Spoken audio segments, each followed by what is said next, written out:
अग्निपुराण 8वां अध्याय किष्किंधा कांड की संक्षिप्त कथा। नारद जी कहते हैं, श्री रामचंद्र जी पंपा सरोवर पर जाकर सीता के लिए शोक करने लगे। वहां वे सबरी से मिले, फिर हनुमान जी से उनकी भेंट हुई। हनुमान जी उन्हें सुग्रीव के पास ले गए और सुग्रीव के साथ उनकी मित्रता कराई। श्री रामचंद्र जी ने सबके देखते देखते ताड़ के साथ बच्चों को एक ही बाण से बींध डाला और दुंदुभी नामक दानव के विशाल शरीर को पैर की ठोकर से 10 योजन दूर फेंक दिया। इसके बाद सुग्रीव के शत्रु बाली को, जो भाई होते हुए भी उनके साथ वैर रखता था, मार डाला और किष्किंधापुरी, वानरों का साम्राज्य, रुमा एवं तारा, इन सबको ऋष्यमुख पर्वत पर वानरराज सुग्रीव के अधीन कर दिया। तदनंतर किष्किंधापुरी के स्वामी सुग्रीव ने कहा, श्री राम, आपको सीता जी की प्राप्ति जिस प्रकार भी हो सके ऐसा उपाय मैं कर रहा हूँ। यह सुनने के बाद श्री रामचंद्र जी ने माल्यवान पर्वत के शिखर पर वर्षा के 4 महीने व्यतीत किए और सुग्रीव किष्किंधा में रहने लगे।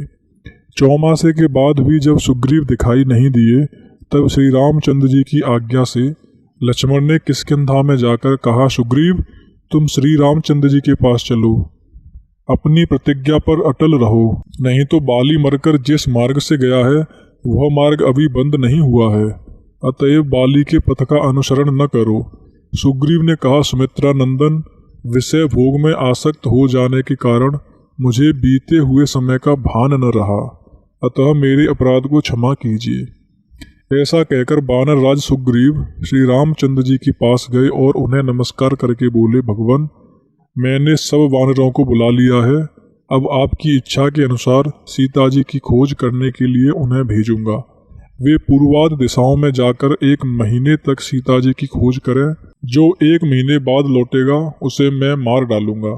यह सुनकर बहुत से वानर पूर्व, पश्चिम और उत्तर दिशाओं के मार्ग पर चल पड़े तथा वहां जनक कुमारी सीता को न पाकर नियत समय के भीतर श्री राम और सुग्रीव के पास लौट आए।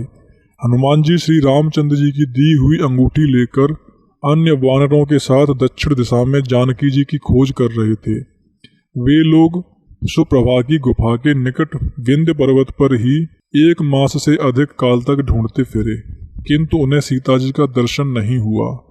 अंत में निराश होकर आपस में कहने लगे, हम लोगों को व्यर्थ ही प्राण देने पड़ेंगे।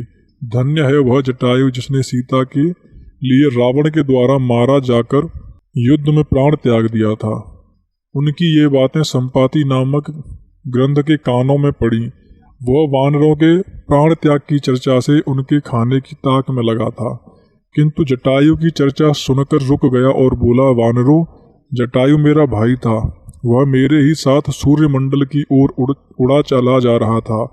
मैंने अपनी पंखों की ओट में रखकर सूर्य की प्रखर किरणों के ताप से उसे बचाया, अतः वह तो सकुशल बच गया, किंतु मेरी पंखें जल गईं, इसलिए मैं यहीं गिर पड़ा। आज श्री रामचंद्र जी की वार्ता सुनने से फिर मेरे पंख निकल आए। अब मैं श्री जानकी जी को देखता हूँ, वे लंका में अशोक वाटिका के भीतर हैं।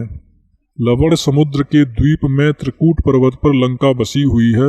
यहाँ से वहाँ तक का समुद्र 100 योजन विस्तृत है।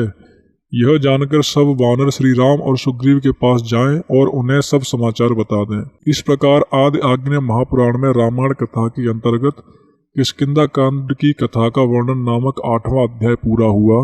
श्री राम जय जय राम।